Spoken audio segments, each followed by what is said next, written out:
correct me if I'm wrong, the woman women don't want to teach a man how to be a man. I'm gonna tell you about a woman whose heart is sunshine, whose body burned hot. I'm gonna tell you about a woman who's cold as tundra with some frozen eyes. I can tell by the way she moves that she cares. Welcome to the C Note Show, brought to you by Great Men Move Mountains. It's 11:03 here, Wednesday on July 15th, 2020. And you are here because you want to know how to be phenomenal in modern relationship. You want to be that man of her dreams, and you want to be the hero in your own life. And you want to know how to do that and what to do to bring that into reality, to have mojo, to have confidence, to even in the face of her storm or in the face of her basically hating you in this moment or being disappointed you in this moment, you know what to do and how to be a man through that storm. I'm Jeff Allen, a professional coach. This is Miss Cynthia Cruz, professional coach. And Cynthia is the only woman allowed in this show.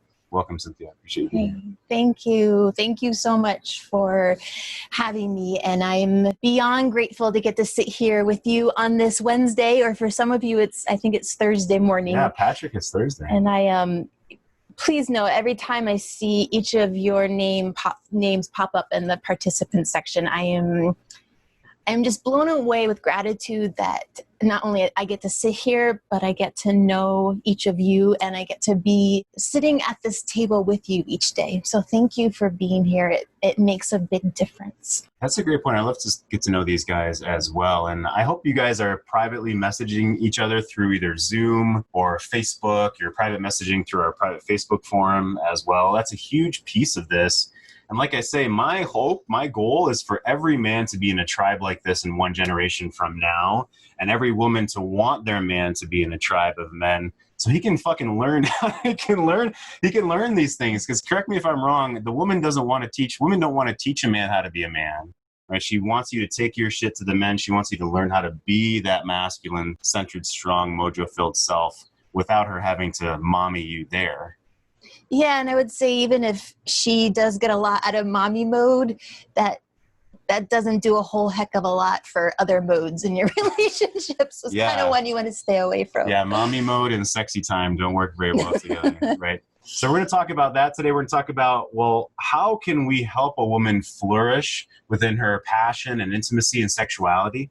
And we're going to break some myths around shouldn't just we want to have sex all the time with each other? Isn't it just supposed to be a natural thing that both of us just want sex throughout our entire lives, throughout our entire relationship? That's one sort of maybe not Disney, but fantasy that we have, or a misconception that we have, is that we're supposed to just automatically, be in honeymoon phase for the rest of our lives. And that's certainly not true. It's a matter of switching our mindset into providing those things into the relationship, right? So there's you, there's her, and there's the relationship, the third entity.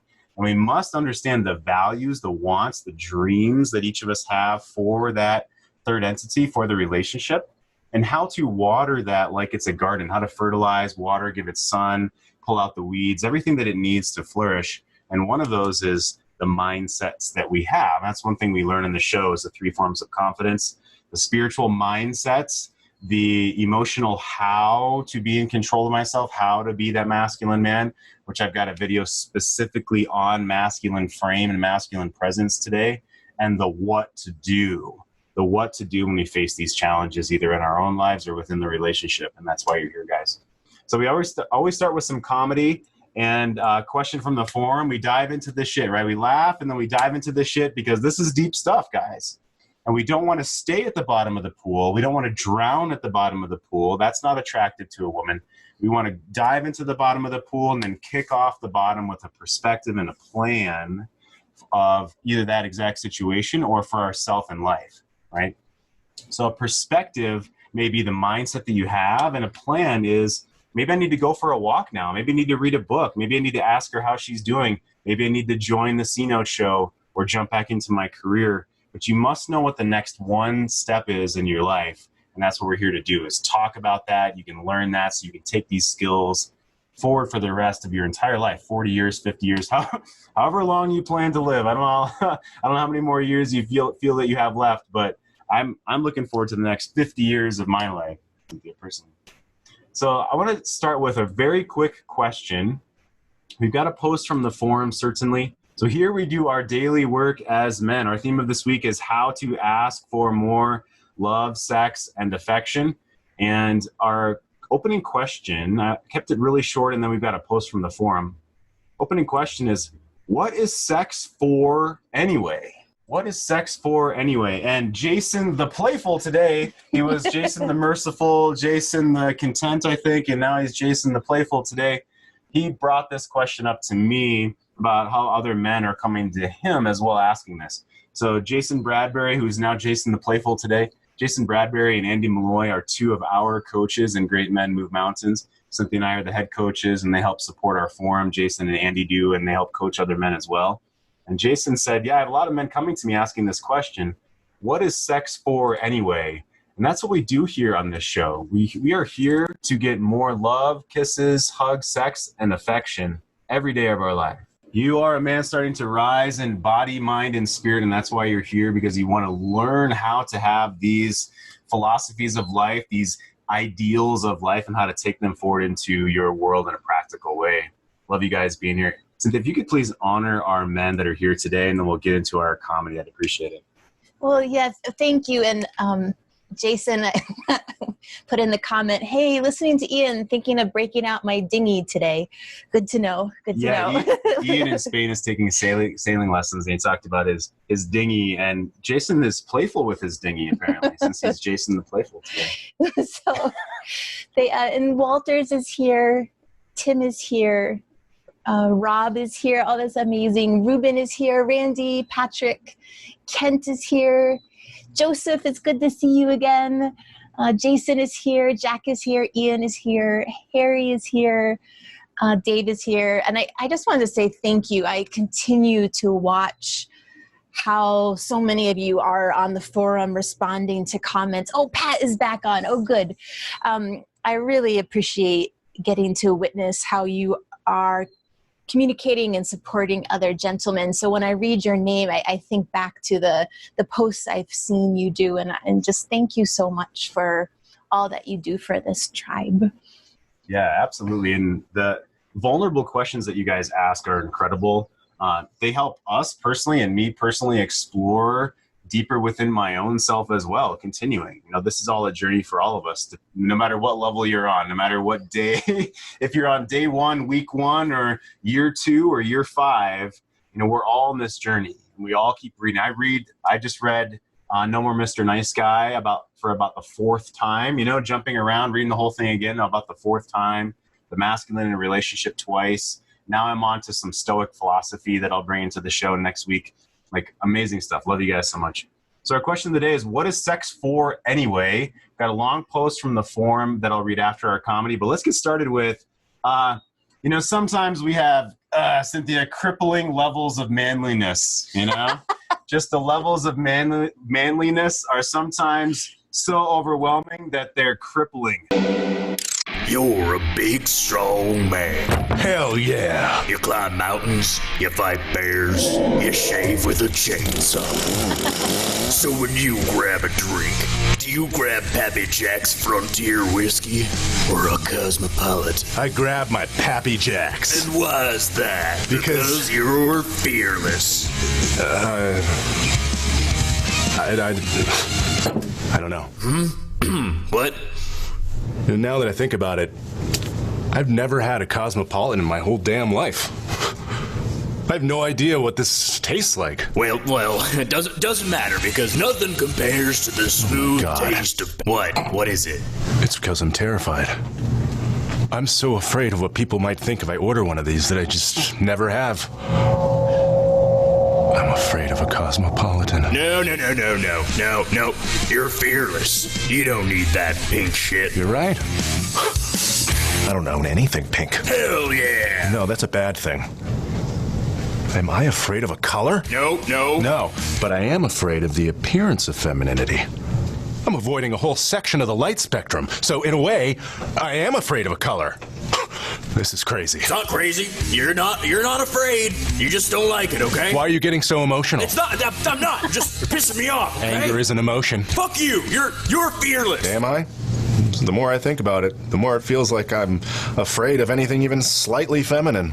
bags with one strap, owning a fuel-efficient car, getting excited about seeing a Pomeranian. Why am I afraid of these things? I'm in a psychological prison of my own making. No, you're a backwoods, hard-talking, hair on your chest. God, yeah. The hair! You know I don't even trim my pubes. Hey, come on, man. Don't talk to me about This that. is important. Now, I have a massive bush. Make my dick look like a tiny worm drowning in fur. Man. Come on. It's very important to me that I feel like I have a big dick, but apparently not important enough to risk my masculinity with a little personal grooming in a private place few people will ever see. Come on, man. That is really something. I'm all fucked up, man. Shut the hell up already. You're a big, strong man who hates pussy shit and loves Pappy Jacks. Wait a minute. This is your fault. What? No. Shut up, man. My whole life, you've been selling me the idea that manly is good and feminine is bad. Okay, we gotta wrap this thing up. Sounds like maybe you suck and no one should listen to you. Here's some drugs. Wait. Don't cut away from me. This is important. Splashing through the mud. It's a bunch of trucks. Pappy Jack's Frontier Whiskey. Because you're fearless. I never told my dad I loved him. I love you, Dad! Because you hate pussy shit and have nothing pink. Oh my goodness. That guy's friggin' ripped. Did you guys see his pipes? Holy shit. I'm like, damn, I need to hit the gym. I need to drink some Pappy Jacks. Pappy Jacks and shave with a chainsaw. Here's some trucks. Yes. Well, she has nothing to say about that. See, she's speechless. She's crippled by the manliness. Look at that. Yes. I am. Exactly. That's what I thought. That's what I thought. But speaking of hair, he's like, I have a massive bush. My penis looks like a little. No, I won't go there. Jeez. Yeah, I got her to blush a little bit. That's always the goal. That's not difficult. That's always the goal. Pappy Jacks. Jason likes some Pappy Jacks. Yeah, Ruben said he just got his C-Note mug. Yeah, awesome. I want to say, Kent, thanks again, dude. We got these from Kent and his company. He sent these all around the world. These are in Europe and New Zealand and all over the United States now. So cool. Ruben said he's drinking from his C-Note mug. He's got Pappy Jacks in his C-Note mug. Put a little whiskey in there now. And then C-Note showing this side. Look at that. So cool. So cool. Well, I want to get to, so there is a gentleman in the chat who's on the show today that wanted to share an experience of his. And now would be a great time before I go into our question, our situation from the forum. So yeah, Ruben, did you want to come on? I'd love for you to share. Ruben hit me up privately and shared a situation about his wife. And you guys, one thing, by the way, I was talking to my client in Taiwan last night. Last night, Tuesday night, is when I talked with him, and it's Wednesday morning. 7 p.m. for me is 9 a.m. for him the next morning on his way to work. And he said he's been watching the C-Note show, and he loves the progression of everyone's story.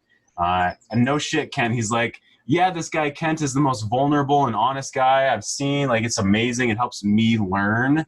So you guys sharing your story helps the men that aren't able to be here right now, that aren't able to be here live, they can watch this, at any time. It helps them as well. And that's one thing that pretty much every man that I work with says that he really enjoys, Cynthia, is that this can help other guys. A big piece of us feeling fulfilled in life is helping other people in some way, and that's a huge piece of this. So cool. Yeah. Guys are saying how much they love each other's stories as well. So while Ruben, looks like Ruben had, maybe his signal wasn't good, he bounced away. So let's get into our question of the day. I have some more Esther Perel today. I have some more Mark Groves today. I have an example of, it's called How to Hold a Dominant Masculine Frame as well. Some video clips.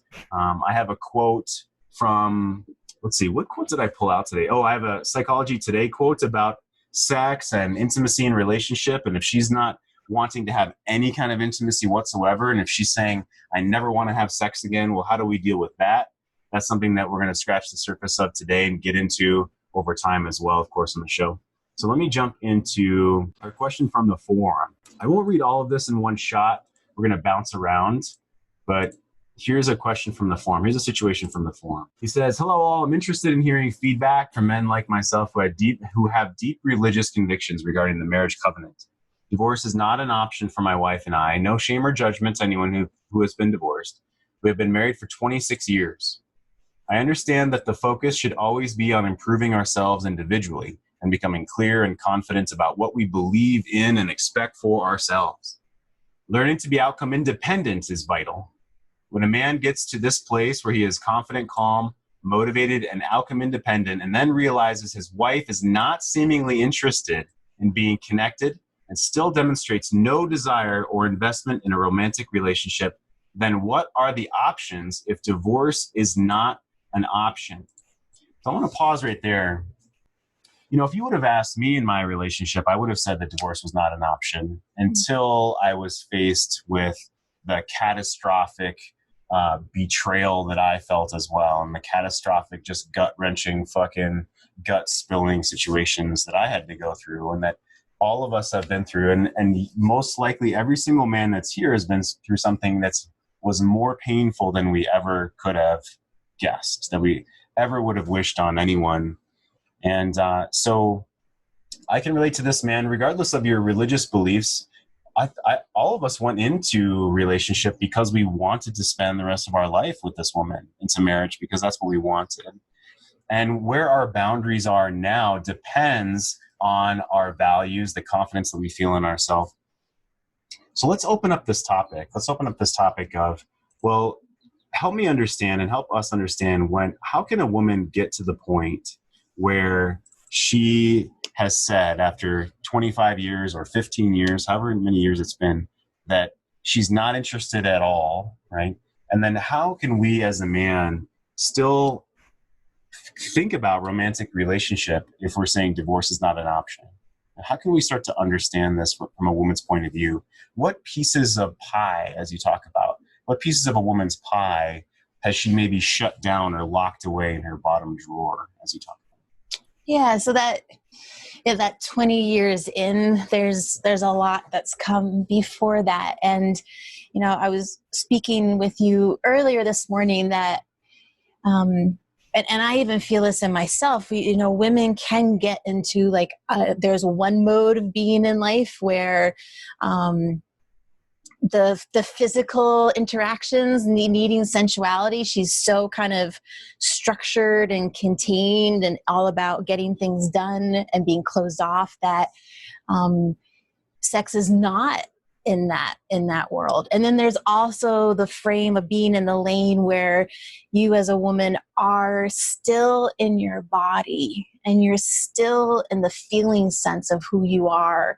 And that's when like sex and sensuality is like, it's a daily wonderful, like how could I breathe without that being part of my life?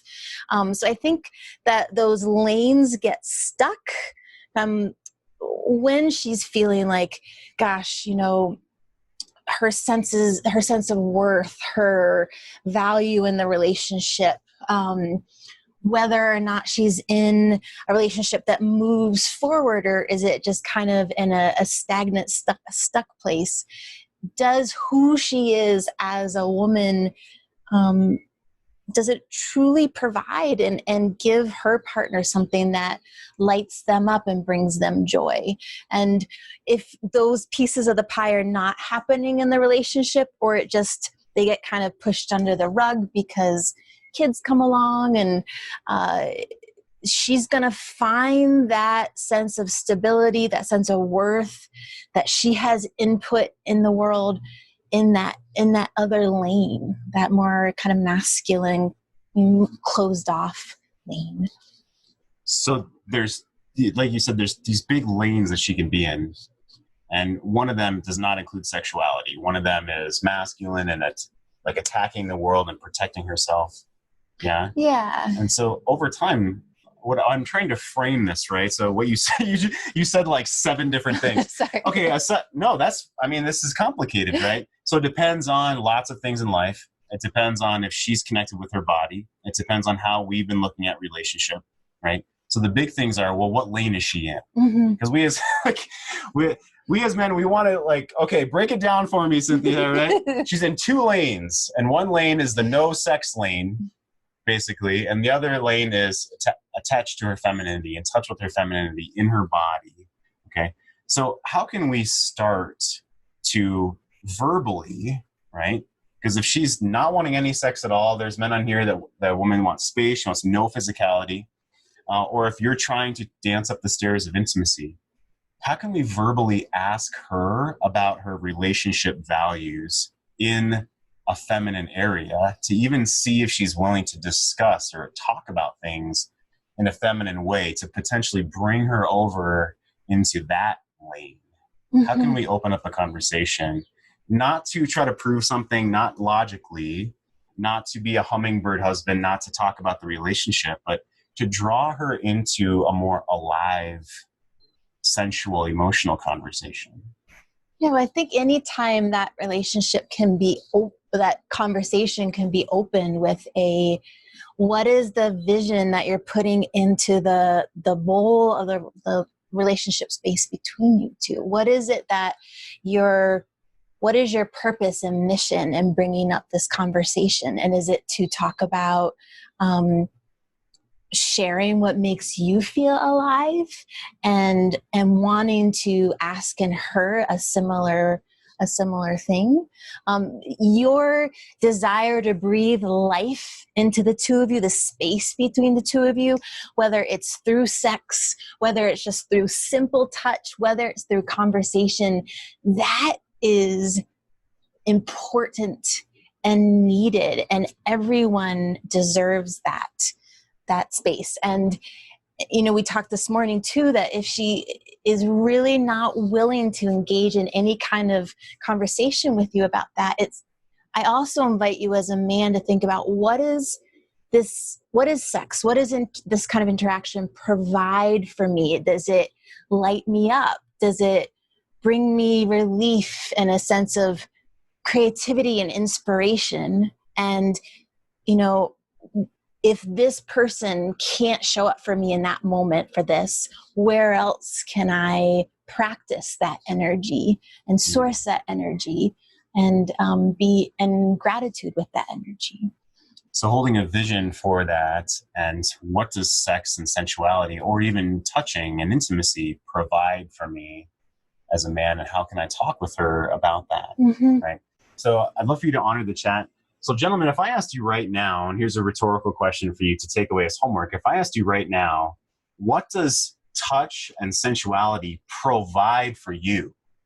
How does it make you feel in the world? Does it energize you? Does it make you feel honored? Does it make you feel revered? What does sex and sensuality, or just even touch and intimacy and closeness, provide for you? How does it fuel you? If you can't answer that question, you're going to have a hard time talking with her about it. And that's a part of your vision. And so that actually reminds me of, here's a less than 1 minute clip from Esther Perel about this, about what does sex provide. I'm going to share this right now. Is that when I work on sexuality, I'm actually much more interested in working on eroticism than on how people experience this thing called the act of sex. Because many people, and women for sure for centuries, have done this act and felt nothing. I'm interested in the experience, in the meaning of it, in the beauty of it, in the poetics of it. So I often say sex isn't just something that we do, sex is a place we go. And so where do you go in sex? What parts of you do you connect with? What is it that you try to express there? And this couple basically has been really stuck around the doing of it. And the doing and the performing of it hasn't really worked so well for them. And so here is what I say to them. So Esther goes in to share. She has a podcast, Where Shall We Begin? It's great. I've listened to the whole thing. It's been out for a few years now. So she's about to share a clip from that. But her point, so you can absolutely look that up, Where Shall We Begin by Esther Perel. Her point is, where do you go? What is the emotional space that you go into? How does it feel for you as a man? What does it provide for you in your life, right? If you cannot talk about those things, it's going to be really hard to connect with her emotionally around why should she give a shit if you're not having sex or intimacy right now, especially after our opening poster of 20-something years, 26 years of mistakes and family and culture and on, right? So many things in life. If we're not now learning, gentlemen, if we're not growing how to talk about where do we go emotionally, and what does sex provide, and intimacy and closeness and touch provide for us in life? If we're not able to share those things emotionally, it's not going to connect with her. Yeah? So I'd love for you to honor the chat. And it looks like maybe we're going to ask Jason to come on in. Rueben, I see your hand up. I'm going to pause until we get to a good spot to share your story, bud. I appreciate that. Looks like you got bounced off earlier. But yeah, if you'd honor the chat, please. And then I'd love for, it looks like Jason the Playful to come in and share with us today. So Jason posted, I think it's important to note that women are part of the world that these like hilarious beginning video parodies are. I think he's saying that we show. They're constantly called to be more masculine in the world, and that's not where their sexual energy resides normally. I don't know if I'm quite reading it right, but I will say I do feel that pull to be valuable and worthy and trusted in this world is to be more in a more masculine place. And so that's, to me, always been this kind of like, where do I reside? Where do I sit? Especially like early 20s of, I think this is the way to be valuable and taken seriously. And at the same time, this is not working in the world of relationship. It's not, I walk into a bar, I walk down the street, and it's like I don't exist. There was no life or breath in me that would be a light or compelling to men around me, because I was so in that energy. And then I also would say, I'm not sure if this is what Jason means, but that our original video this morning, and it was like, oh, be uber masculine. And, part of it to me is like really, really funny, but there was also, it wasn't pulling to me. I know it was a joke, but there was a little bit of, does it have to be the complete uber? Like, do men have to be shaving their beards with a chainsaw? What if that wasn't not what was being asked of them in the world? And I'm curious about that. And Dennis said, sex and intimacy mean that I am loved, respected, and powerful. It means that I can go out and conquer anything. Nice, Dennis. I love that. Yeah, and thank you for being, open and honest and vulnerable to put that in the chat. That's phenomenal. So cool. Yeah, and Dennis shouted out there. One thing I honor about you, Dennis, is like, I'm fucking going into the world, right? It doesn't matter to me what people think. I might stumble along the way, and that's part of this journey. That's part of it, and that's okay. And that's what makes them, speak up here for me and Dennis. That's a part of what makes us as men attractive, is that spear into the world. And if we stumble, that's okay. We don't take it personally. We don't collapse in on ourselves like our little boy.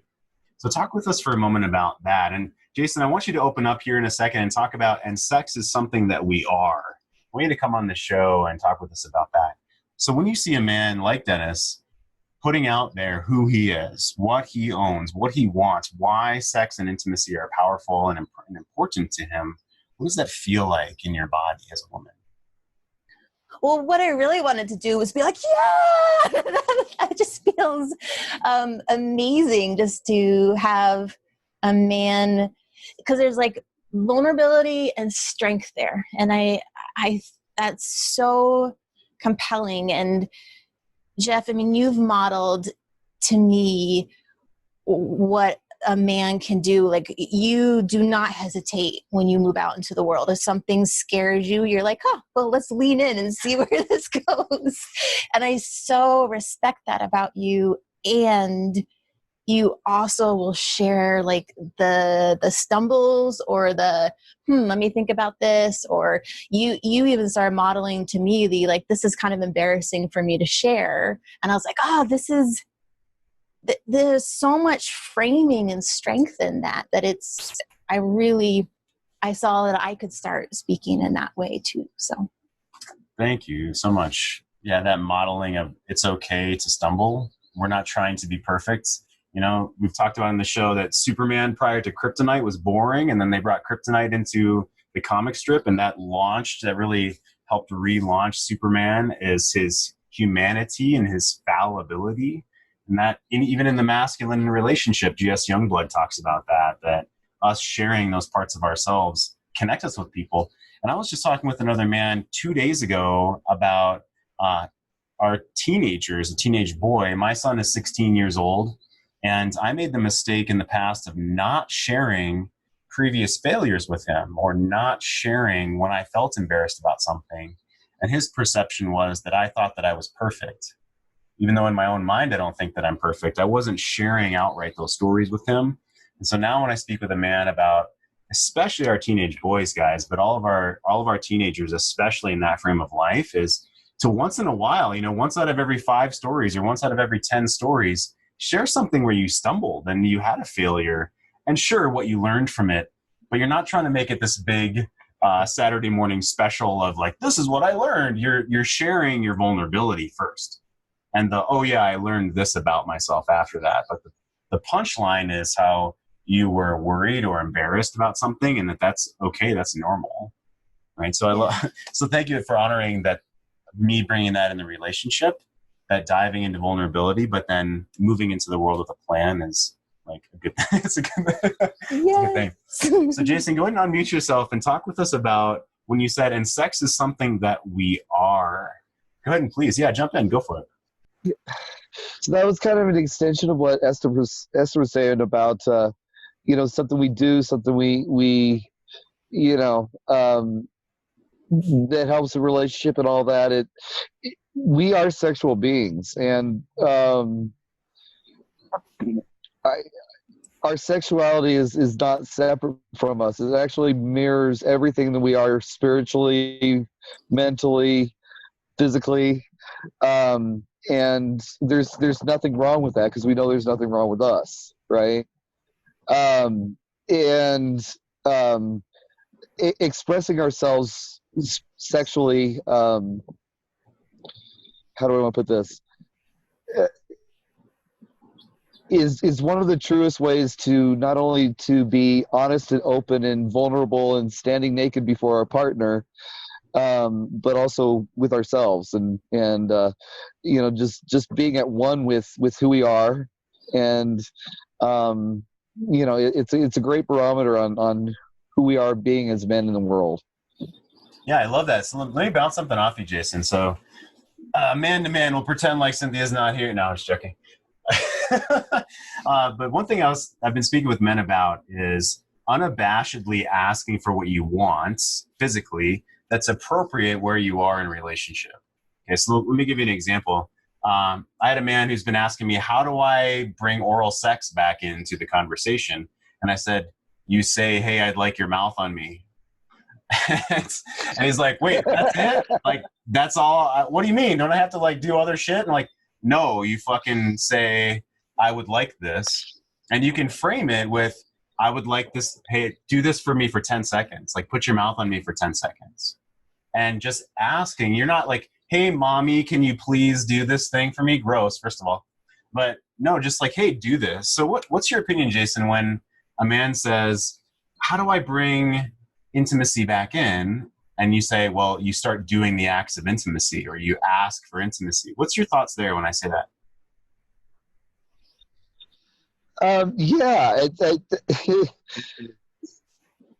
I made Jason blush too. Look at this. We're expressing everything we are in that. I mean, we are expressing who we are. That those desires and everything. But the key point, I think, is what we've touched on already in this show, which is gold. Is why. Yeah. What's the important part? I mean, how does it fill you up? How does it make you feel? How does sex make you feel? I mean, there is something so affirming about you as a physical being for a woman to put her mouth on your dick. I mean, I'm sure almost every guy can attest to that. It's not only acceptance, it feels awesome, but there's that affirmation there. I've worked with a lot of couples and individuals on sex and sexuality, and the most important question they need to ask themselves is, what is sex for? What does it do for me? Why? And once you know that question, you can communicate from that place. Sex for me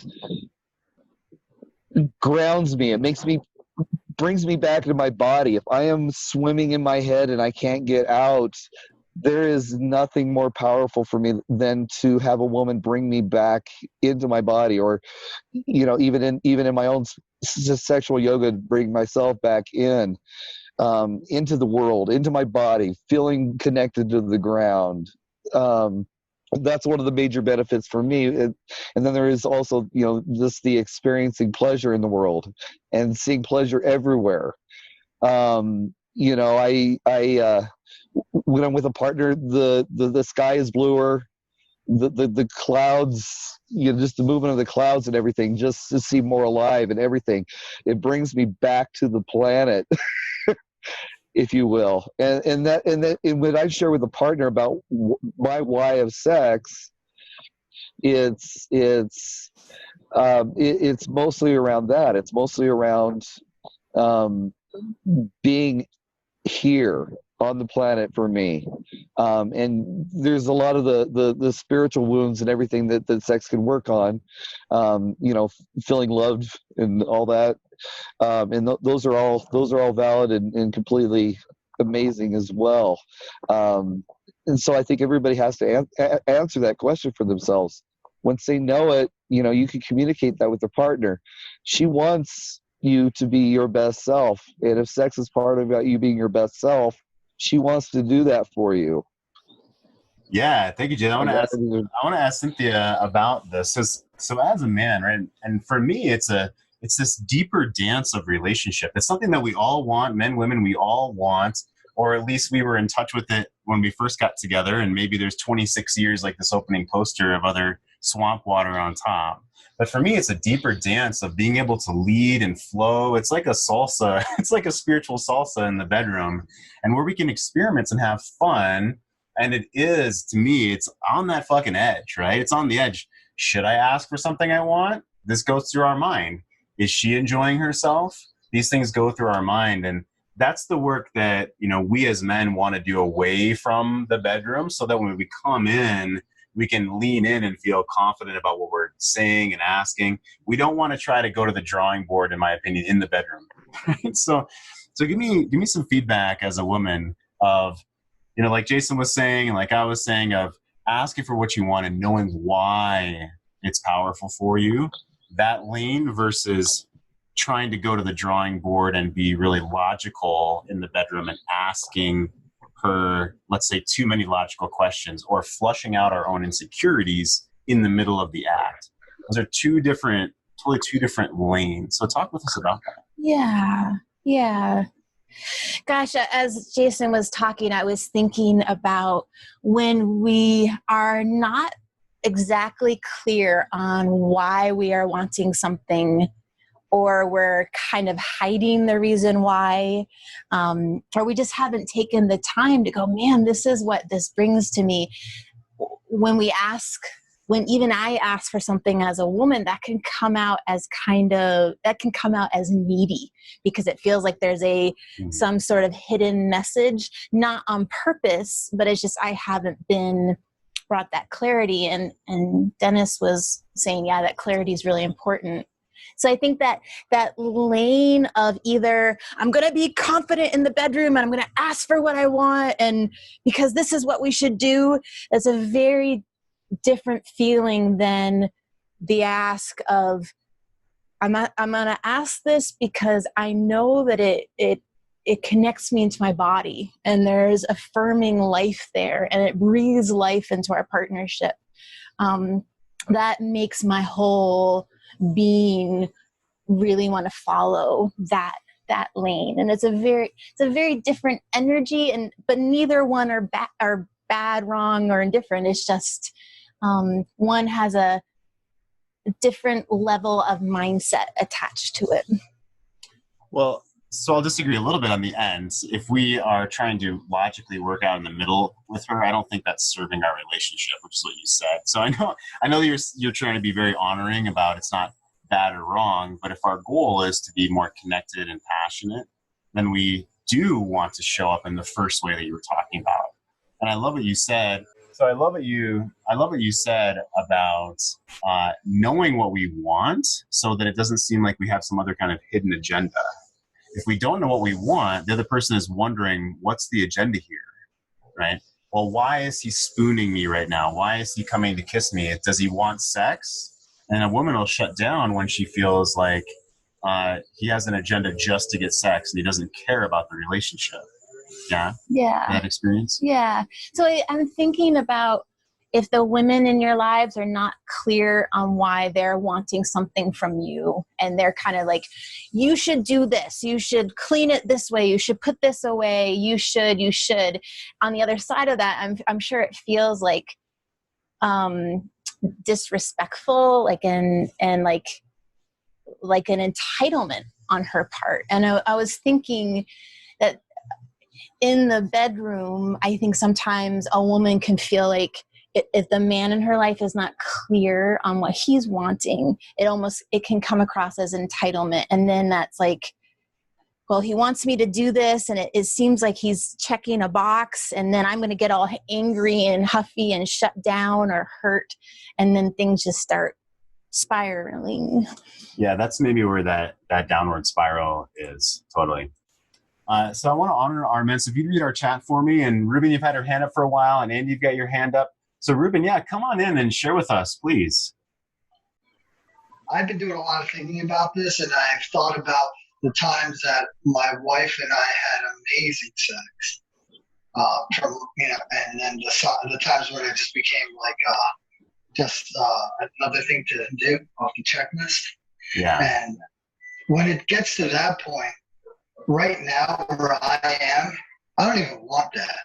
Like, that can just stay in the old marriage, in my opinion. If I'm gonna do it moving forward, I want passion, because I bring passion, so I want passion from her, and I want us, taking care of each other the way she wants to, and the way I want to take care of her, and make sure that we're both taken care of in a way. And those were the best ways. I would ask, but I wasn't asking. It was a way to ask, but I was just like, I want you now. And she would, there's a way, I think about it, I'm like, there's a way when you do it that way, she's on the bed, right? And ready to go. But then the other one, when you're coming in, not sure of yourself, and you say it, it's not going anywhere, and it doesn't even feel right. I don't even want it. So, in my opinion, the stronger I am in myself, knowing what I want, that I want her, that I want the sex because I want the connection. Because the thing that I remember very clearly from these sexual experiences is the amazing connection that I have with her, and her taking care of me, and me taking care of her, and us taking care of each other. That's what I'm. And so Rueben, hey, when you remember that feeling, when taking care of each other, like desiring her, wanting her, where do you feel that in your body? Can you touch into that? Is it your chest or your stomach or your head or your groin, or where do you feel that energy of like that connection with her, that loving her? I think it's from like my core, my torso area, like there, obviously, down to, the business, but down the business. Yeah, good. I wasn't sure what you were gonna say, because I agree. From me, it's my core and my chest and my guts and my legs, and not my head. Right. So it sounds like it's from your body as well when you feel that deep passion. Yeah, Rueben? I just think it's amazing. Yeah, I agree. When you can look at someone's eyes in the middle of that passion, and you can see that passion there, and you're both sharing that moment, that is incredible. And that's what I want. Yeah, I love it, Rueben. Thanks for jumping in, bud. I appreciate it. Good to talk with you. So if you don't know our chat, please, then I want to bounce over to Andy. Yeah. So Jack said, I resonate with Jason B's statement that was earlier. How do men deal with women who have experienced sexual trauma and cultural messages that enjoying sex makes you a whore? So she grew up thinking that sex makes you a whore, and she's had traumatic sexual experiences. So again, with just that straight up question, there are areas where we need professional help. Okay. If our whole being, and I'd love for you to give some feedback here in a second. If our whole being, if I as a man had trauma in my childhood, especially around sex and sexuality, I would seek professional help for that. That's not something that I'm going to try to have my intimate partner, who's not a professional, a mental health professional or a sex therapist or a trauma therapist. My partner isn't going to know, number one, how to professionally help me. And number two, that's not her role, or that's, and if it's the other situation, if she's had tremendous trauma included, layered within cultural beliefs of being a whore around sex, these are deep-seated identity and traumatic issues that I, as a man, am not going to be able to fix or solve by myself, especially if she's not willing to be open. If she's not willing to be open with me, so I would expect that she would have a professional, probably a trauma professional, and a cultural professional, a second professional around the enjoying sex makes you a whore issue, on top of me being a part of her life as the intimate partner. So I would not expect any capacity by me to handle all that myself, to be honest with you. So that's my thoughts there. What are your thoughts there? If she's had traumatic experiences and cultural beliefs around sex. Yeah, well, thank you for holding. I know that you, just in the nature of the type of men you all are in this tribe, that you hold incredible space for other people's, if not the woman in your life, her pain. So thank you just for being that. There is a gift of masculinity, of that sacred energy that is gold to a woman, that can be so healing to a woman, that has always healed me, that's always been such a gift.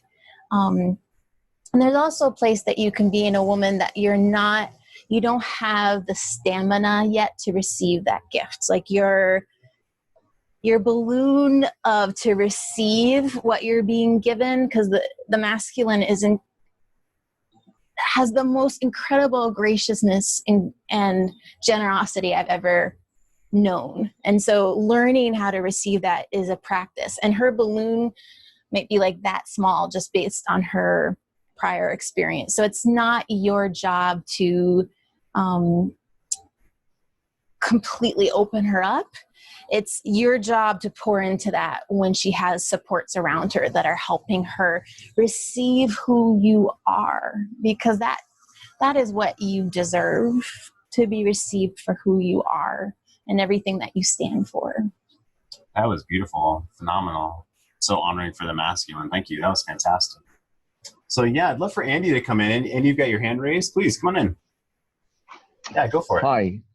Yeah, Cynthia, that was lovely what you just said, because there's a few things now. Cynthia, what you were saying there about, I'm in a new relationship now, and I'm not sure if I want to speak too much about that, because this is going to go live on YouTube. I don't really have permission for it.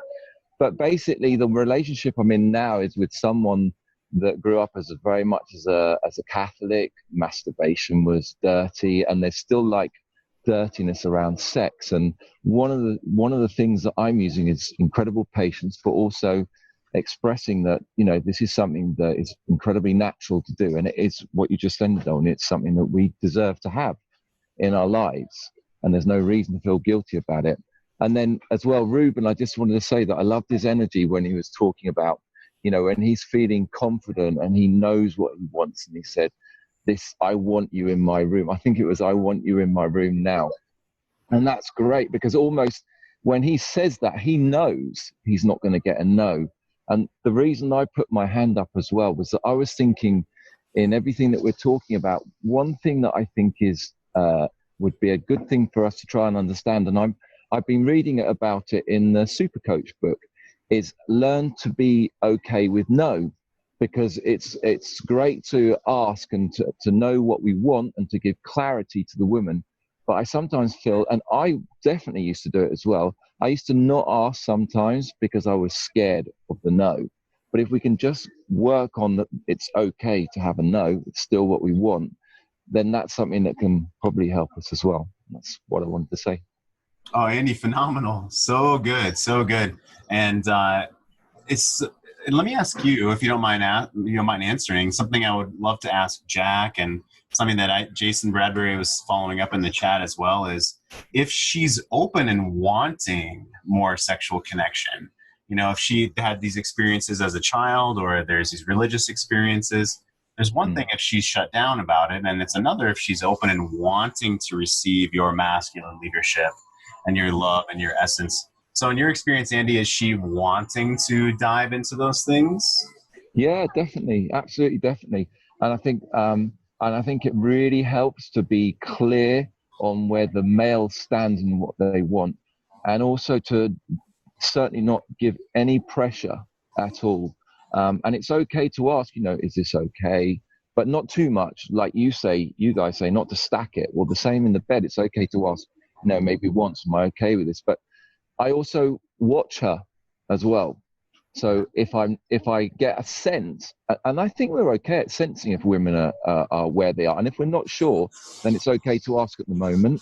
So yeah, I watch a lot as well to see what she likes, what she doesn't like, and I've been with her for over a year now, and there's some things I still don't do that I'm desperate to try and do. Not desperate, I really want to, but I know I'm not. It will happen, but it will happen when it's the right time, and I will wait for it. Yeah, I love it. And she knows I like that. She knows what I want in that, and it's just going to take time. Yeah, I love that. Let me that's so cool. I'll have to ask you about that another time. Let me add on to that. One thing that I use in the bedroom is, instead of asking, is this okay? What I say is, I want you to tell me faster or slower. I want you to tell me harder or softer.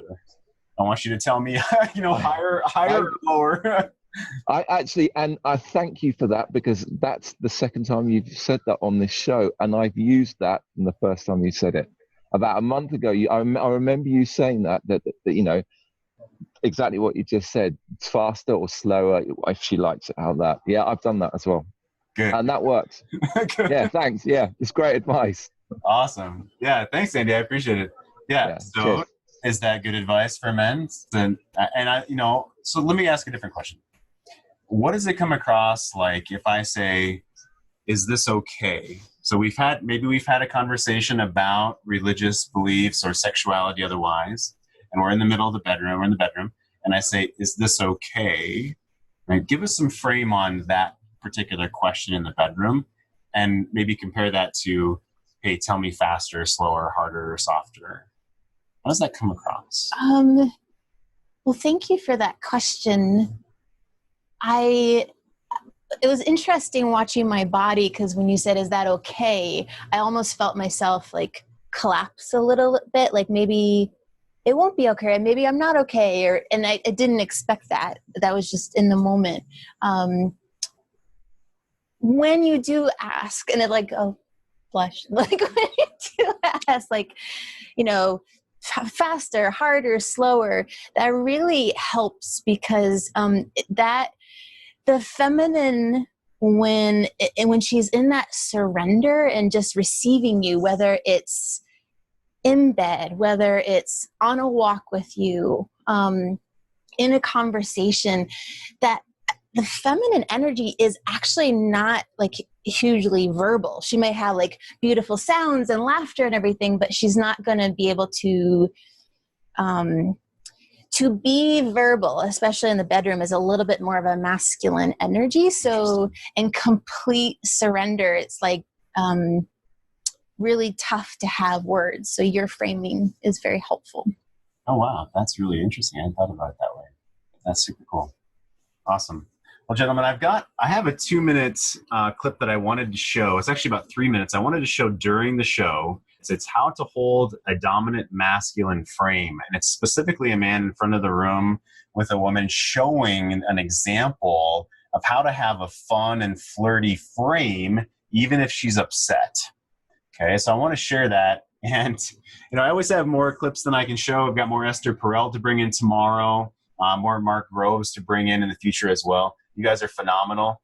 I'd love for you to post questions in the chat either now or in the Facebook forum. So greatmenmovemountains.com/Facebook. If you're not signed up for our private Facebook forum, we have to invite you in. So go there to put your information in. Otherwise, let's honor our gentleman for today, and I'll share that clip after. Thank you so much. And Rueben, I just wanted to honor your last chat. It's not yes or no, but harder, harder. So golden words, man. Thank you. Nice. Love it. Very cool. You guys are awesome. Thank you so much for your presence here and the golden, and you do bring golden, powerful energy every time you're here. So I just thank you. And thank you for your questions and your comments in the chat. This has been I feel very honored to get to sit here on this couch with you and with all of you. So thank you. Yeah, thank you guys are awesome. Walters and Rob and Tim, Randy, Ruben, Kent, Patrick. Patrick's here every single day. Love you, buddy. Joseph, Jason the Playful. Thanks again, Jason. And different Jason and Jack and Ian and Harry and Dennis and Dave and Andy. You guys are phenomenal. So cool. So thank you for being here. This has been the C-Note Show, brought to you by Great Men Move Mountains and greatmenmovemountains.com. Again, if you're not in our private Facebook group yet, you have to be personally invited, which every single man has been. We have over 125, over 126 men in there now. greatmenmovemountains.com/Facebook. Or if you want to be in our brand new, it's called Relaunch, small group men's coaching, we have one spot left at this point. We're actually going to be taking backup spots. We're going to be doing waitlisting for when the spot fills, and we're going to get more because this Sunday we have a giant show coming up that's promoted by Steve Horseman and Good Guys to Great Men. And we have basically the next 2 weeks to bring in men that want to be in one of these small groups. And so the current one we're going to launch by the end of this month is going to start the first week in August, has one more spot at this point. If you've already contacted me, we're getting that rolling, so feel safe there because there's 2 men that contacted me yesterday that wanted to make sure. So I want to honor you there. If you're curious about that, greatmenmovemountains.com/relaunch and read the information and fill out the form, and we'll answer any questions or talk with you about it. Or you can just say hell yes, I want in. So love you guys so much. Awesome. Here we go. How to hold a masculine frame. Polarity, right? I'm gonna have you step right over here. We talked about polarity, right? And polarity is this idea that there's a dance of the masculine and the feminine. What is the masculine? The masculine's like a picture frame. The feminine's the art, it's the expression.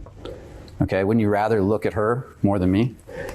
That's kind of the balance, right? And the riverbanks are the masculine, but the water is the feminine. The water's flowing, the riverbanks are more still. So when the feminine feels you show up in the midst of her, let's say you got a mountain and the weather pattern's beating on the mountain, the weather being the feminine, the mountain being the masculine. When the feminine feels you show up, even in all her emotion, because most guys shut down at the face of a woman's emotions, right? When the feminine feels you show up in the midst of all her emotions, that makes her happy. It turns her on. So let's say she gets mad at you for something, but you stay solid and grounded and you show up anyways in the midst of her anger. That can turn her on. That can make her happy. You ever heard about guys, women and guys having makeup sex after they fight? But then you get in a fight and what does it do? She doesn't talk to you for a week. What's the difference? Because you fought from your head. You didn't fight from your emotions. You didn't connect from your emotions, right? You didn't ground her out. That's the difference. And she's trying to, when she's doing that, going to that collie or that testing energy, she's trying to pull you back into your body and get you out of your head. So I'm going to do a quick thing. It's just to show you guys a little polarity. So just go ahead and do it. Okay.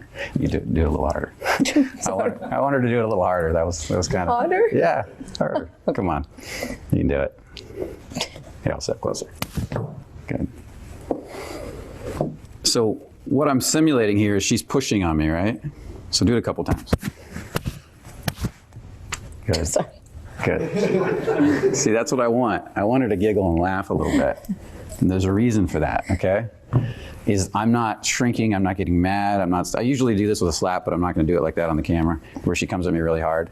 And what this does, it just simulates this idea that the feminine is gonna test you, it's gonna push on you, it's gonna dance with you. Can you step into it and own it? Can you be like, yeah, I'm right here? Because what is that gonna do? If I'm the solid picture frame for her and she feels I'm not breaking and I stay solid without losing control, without losing my mind, without yelling and screaming back,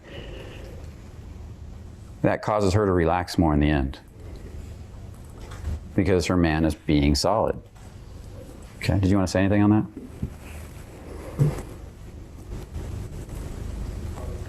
Yeah, it's more like if I do this and you go into a fight or you go back, or if you just say, "Oh, I'm sorry," it's not. The attitude would be more like, "Okay, that's your problem.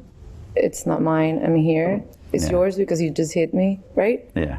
Okay. So yeah, that's of course that would okay. To demonstrate what she's talking about, hit me one more time. I'm sorry. I mean, are you upset? Please don't do that. Did you see the reaction difference? Okay. Yeah, come forward again real quick. So we're in the camera. So do it one more time. And so now I step into it right here. Do you guys feel the polarity difference in that? Okay. And that's demonstrating testing. Now that can be done with words. We use the physical so you guys can see it, so it's obvious, but really it's most likely going to be done with words. She's going to say something, you're going to say something back, and it's the energy behind the words that cause the effect. Like he said, most of the time that's going to be verbal. He's giving the demonstration because it's easy to see physically, but most of the time that's going to be verbal, right? And when we take super offense to it or we make it her problem, you see how she was disgusted? I thought that was really great, how she was disgusted when he's like, "Oh, I'm sorry," and it all of a sudden becomes this problem. It doesn't need to be a problem is what he's presenting there. How did that hit you? Well, what hit me was the attractiveness of him, like, stepping forward each time. Like, the feminine in me really responded to that very much. Nice. So, Awesome. Yes. Fantastic. We will see you tomorrow at 11 a.m. Mountain, just like every Monday through Friday, guys. Have a good day. Bye. Whose heart is sunshine, whose body burn hot. I'ma tell you about a woman who's cold as tundra with some frozen eyes. I can tell by the way she moves that she cares and it's lovely.